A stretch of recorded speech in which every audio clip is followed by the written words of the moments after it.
Hey, welcome back, everybody. Thanks for sticking around till the end of the show. We're going to finish up. My favorite thing to talk about is the wild, wacky debate. circus that is the Republican debate this year. It's just awesome. It's just awesome. I love it. It's been that the way through 2 presidential cycles. Yeah. And I'm like, listen, we just need to figure out one guy and let him roll instead of spending. Because there's hundreds of millions of dollars being spent before we even get to Hillary or Bernie. Well, here's what's so okay. I was thinking a lot about this after listening to an interview with Ted Cruz. Okay, so we were over the break. We were talking about whether or not, or what we thought was going to happen with Iowa, and I think Donald Trump is still up, but Cruz is gaining, and it could come down to a toss-up essentially between who wins and who comes in second in the Republican caucus here in the state. Sort of a Mitt Romney, Rick Santorum thing almost. Although if you're a Republican, you hope that doesn't happen a second cycle in a row, No. or else we very well might lose First Nation status once and for all. But so I listened to Ted Cruz, and he didn't say anything that surprised me. In fact, he confirmed all the things that conservatives have been saying for months and years at this point, that, hey, every time we run the consensus establishment guy, that the Republicans basically run in 2 lanes. You have your establishment lane, you have the conservative lane, and he's banking on the conservative lane, and that when they run these consensus guys, we lose. So the lesson that he's taking is that they're not running conservatively enough. And I just think that, and you have said that for years, you've made that argument, and I've always said, I think that is you're betting the presidency of the United States on the idea, and this kind of paraphrasing Dennis Goldford said in analysis, on the idea that you don't need the rest of the country, that there are enough hardcore conservatives in this country to elect you without crossover independents or Democrats. I think that's a pretty hefty bet to make on the presidency of the United States. Hold on. Let's just look at the results, shall we? We ran a middle of the road establishment candidate in GW. Look at the controversies there. Barely won both times. Then we run a middle of the road John McCain. He gets wiped. The floor is wiped with him. We run Mitt Romney, middle of the road, token Republican, and he gets his face handed to him. So we have 4 elections, 2 we barely win, 2 we get stomped on. Now let's look at Bill Clinton. Bill Clinton started out going, I'm a lefty. I'm proud of being a lefty. I'm going to stay a lefty. He gets nominated, and then he shifts a little bit to the right to catch a few of the independents and wins. That's what he did. Let's look at President Obama. President Obama gets up there and says, hold on, I'm a big left-winger. I enjoy it. I'm going to stick to my guns.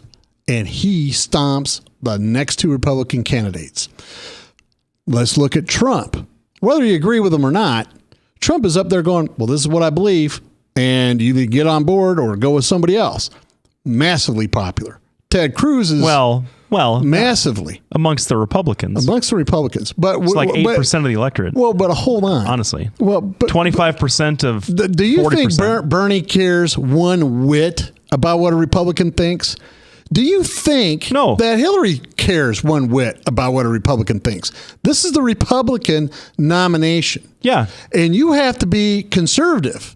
And the problem is they're already, the Republicans are already going, well, hold on. Let's see if there's a way we can sabotage either Trump or Cruz because we want Jeb Bush in there. You don't hear the Democrats doing that. But that's my whole point, though, is that Ted Cruz is saying he's not going to change. In fact, if Ted Cruz were to tack back towards the center, if he wins the nomination, tacks back towards the center in the general, every single Christian conservative in the country that has thrown their support behind him will probably feel so betrayed that they'll sit on their hands again. This is what I'm saying. Ted Cruz is betting. He's betting that he can form a single coalition of highly motivated, highly conservative religious folks that he doesn't need anybody else in the electorate. That's what he's banking on because he's not talking to anybody else. I would disagree with that. How can you disagree with that? Well, because if you look at how you win an election, he's anti-immigration. Hold on. Let's look at how you win an election. You don't win an election by alienating your base, which is what Mitt Romney and John McCain did. You win an election by consolidating your base, which is what Bernie is doing and is hurting Hillary. You win an election by a broad-based coalition. That's what Obama did. That's what Clinton did. But you don't win the nomination that way.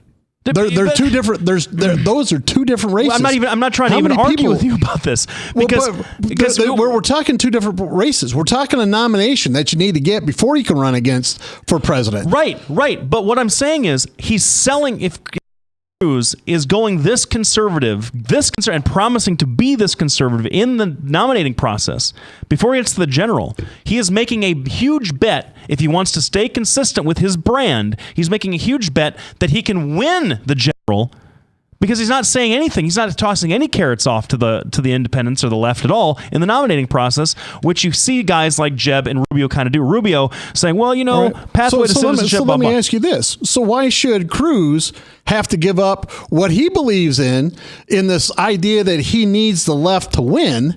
I didn't say he needs the left to win. When you don't hear Hillary or Bernie doing the same. I mean, you have to take the playbook from the Democrats. They solidify their base. They get the nomination, and then they run. And they might move center, but they're not giving up the left. Like, and you say that's how to win the nomination? Absolutely. Then that's how Obama won it. Then how can you say that going more conservative will win for you? Because you have to get the nomination. You have to get the nomination first. You have to get the people behind you. That was the problem with McCain and the problem with Romney. They lost the conservative base. There's no way around it. We talked about how Romney lost it, how he lost the conservatives. I even talked about how I had to debate with myself whether I'm going to pull the lever for Romney, for crying out loud. And my choice is Romney or Obama, and I'm like, it's Obama, right? I mean, the bottom line is you have to win that race. I don't think Cruz is saying, oh, well, geez, I don't need the rest of America, right? He is banking on having a highly motivated core. And then after the election, you can moderate your stance, just like Obama did, just like Clinton did. But what I'm saying is that Cruz's brand of campaigning, Cruz's brand of conservatism says that he can't do that. You heard my buddy Jordy Flatt talk about how Cruz is the only consistent, pure conservative in the race that has held positions irrespective of the rest of the political class, willing to shut down the government, willing to go toe-to-toe with Mitch McConnell, willing to stand on his very, very ideological conservative principles. What I'm saying is that just like if Donald Trump were to eventually kind of say, oh, by the way, I'm going to start talking about how Muslims are awesome and we should, sing Kumbaya together, it's going to hurt his brand with the base that he's courting. I'm saying that Ted Cruz, in doing what he's doing to win the nomination, is selling out his chances of a general if he keeps going the way he's going, because you need more than just your base to win the election. That's all I'm trying to say. Well, and I agree, but I think we were talking about two different things. Well, I agree that he'll need to come to the center more if he wants to win the election, just like any other president. I disagree that you say his brand of conservatism is going to cost him. So we're going to have to. So we should do a whole show. We're going to be back next week. We want to thank everybody for tuning in. Thanks everybody for letting us entertain you for an hour.